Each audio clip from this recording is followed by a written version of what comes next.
স্কুলে class চলাকালীনই BJP বিধায়কের বিরুদ্ধে দাদাগিরির অভিযোগ। ক্লাসরুমের মেঝেতে এত নোংরা কেন? শিক্ষকের কাছে জানতে চাইলেন ইন্দাসের বিজেপি বিধায়ক। আমি করে রাখিনি, ছেলেমেয়েরা করছে। কেন আপনাদের বাড়ি পরিষ্কার করেন না? আমি করি। তাহলে কেন ছাড় দেওয়া আমার ডিউটি নয়। আপনি না বলে ক্লাসে ঢুকবেন? কেন আপনি না বলে ক্লাসে ঢুকবেন? আমি আপনার কি এই দিকে ঢুকবেন, যেদিকে ঢুকবেন আমি ওই দিকে ঢুকান। আপনি অফিসিয়াল রুলস জেনে আসবেন। আমার জানা আছে কেন শিক্ষাঙ্গন কেন এরকম শিক্ষাঙ্গন কেন আপনি এই যে সব কথা বলুন। চল, আপনি মেজাজ দেখাবেন না একদম। আপনি মেজাজ দেখাবেন না। আমি আপনাকে আপনি দিয়ে কথা বলছি, আপনি না বলে ঢুকতে পারেন না। এটা আমার ডিউটি নয়। আমি ছেলেমেয়েদের বলি, আজকেও বলেছি আমি। আপনি ছেলেমেয়েদেরকে জিজ্ঞাসা করুন। বারবার আপনাকে বলেছি। আপনি ছেলেমেয়েদের বলেছেন দেখুন আমাদের স্টাফ এখন না সেই হাউস তোদের কাছে বলেছি এই কাজটা ছাড় দিতে হবে। আপনি জিজ্ঞাসা করুন প্লিজ। এমএলএ সাহেব আমি বারবার বলেছি আমি না ওনাদের সাথে আমার এই নিয়ে কোনো সাহেব আমাদের অনেক আমি এখানে কথা বলছি। এমএলএ সাহেব আমাদের পরিকাঠামোর অনেক কথা কারণ আমি স্কুলে গ্র্যান্ড এখন সার করে বলছি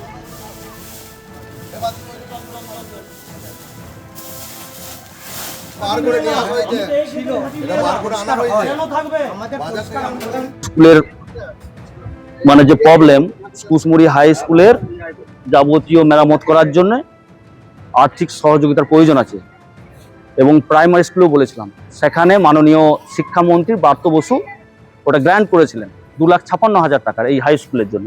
আর এইটা প্রায় মোটামুটি এইটাও 2 লাখের উপর এই প্রাইমারি স্কুলটা।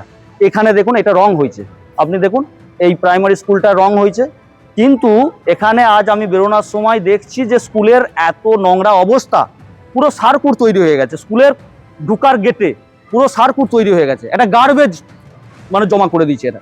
আমি স্কুলে ঢুকে যিনি পড়াচ্ছিলেন মাস্টারমশাই, আমি ওনাকে বললাম যে আপনি যে পড়াচ্ছেন তা আপনি যেখানে পড়াচ্ছেন সেটাকে মন্দির ভাবুন, কেন এরকম অবস্থা, এত নর্দমা হয়ে আছে, তো গার্বেজ কেন বলবেন না? আপনি স্টুডেন্টদেরকে বলবেন না যে এই অবস্থা কেন? আপনার কথা শুনবে না? আমি এই স্কুলে প্রায় 22 বছর শিক্ষকতা করছি, আর ওই 1.5 মাস মতো হলেই আমার 22 বছর শিক্ষকতা। আমার জীবনে তো এটা ঘটেনি, আশা করব কোনো শিক্ষকের জীবনে এটা না ঘটুক। এবং আমাকে বললেন আপনি পড়াচ্ছেন ভালো কথা, তো এরকম এত নোংরা হয়ে আছে এটা আপনি দেখেননি? আমি বললাম আমি দেখেছি, এবং আমাদের কোনো মানে গ্রুপ ডি নেই, সাফাই কর্মী নেই, আমি বাচ্চাদেরকে দিয়ে, এগুলো তো ধরুন বাচ্চাদের ডিউটি নয়, তাদেরকে আমরা ভালোবেসে করাতে পারি, আপনি জিজ্ঞাসা করতে পারেন। উনি বাচ্চাদেরকে জিজ্ঞাসাও করলেন যে আমি বলেছি কিনা, নির্দেশ দিয়েছি কিনা। নির্দেশটা নয়, অনুরোধই বলবো এটা আমি। বাচ্চারা বললো হ্যাঁ স্যার আমাদেরকে বলেছেন।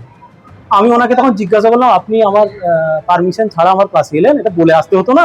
আমাকে দেখান যে নোংরা টোংরা আছে। প্রথমে আমি যেতে রাজি ছিলাম না, কারণ আমি একটু খুবই মনে মনে মনে খুব মর্মাহত হয়েছিলাম।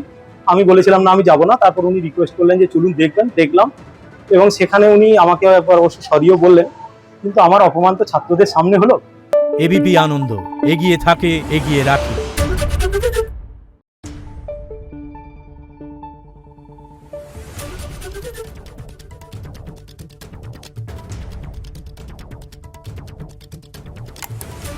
Thank you.